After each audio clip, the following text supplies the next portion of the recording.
તો એક પછી એક નેતાઓ છે મતદાન કરવા માટે પહોંચી રહ્યા છે અને હવે સીધા જ જઈએ મહેસાણા, જ્યાં સ્થાનિક સ્વરાજની ચૂંટણીનું મતદાન શરૂ થઈ ગયું છે। રાજ્યસભાના સાંસદે મતદાન કર્યું। સાંસદ મયંક નાયક મતદાન કરવા માટે પહોંચ્યા હતા। સાંસદે મતદાન કરવા માટે પણ લોકોને અપીલ કરી હતી। તો મહેસાણામાં આ વખતે ખરાખરીનો જંગ ખેલાવાનો છે। ભાજપ, કોંગ્રેસ અને આમ આદમી પાર્ટી વચ્ચે જંગ છે, ત્યારે ભાજપ પૂરેપૂરી બેઠકો પોતાના અંકે કરવા માટે એડી ચોટીનું જોર લગાવ્યું છે। હવે જોવાનું તો એ છે કે મતદાન કેટલું થાય છે।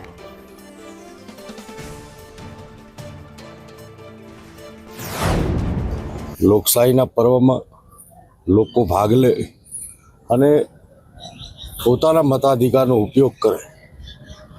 રાજ્યને થકી, ગામ થકી, મહાનગર અને નગરને મજબૂત કરવા માટે પોતાના જે બંધારણીય અધિકાર છે એ મતાધિકારનો ઉપયોગ કરે અને જે વિકાસની રાજનીતિ છે એમાં પોતાનો મત રજીસ્ટર કરાવે।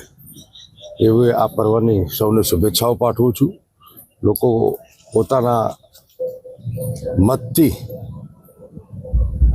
રાજ્યને મજબૂત કરવા માટે અને દેશને મજબૂત કરવા માટે મૂળભૂત સુવિધાઓને પ્રજા સુધી પહોંચાડવા માટેનો આ મહાપર્વમાં લોકો ભાગ લે અને વધુમાં વધુ મતદાન કરે એવું આપના માધ્યમથી અપીલ કરું।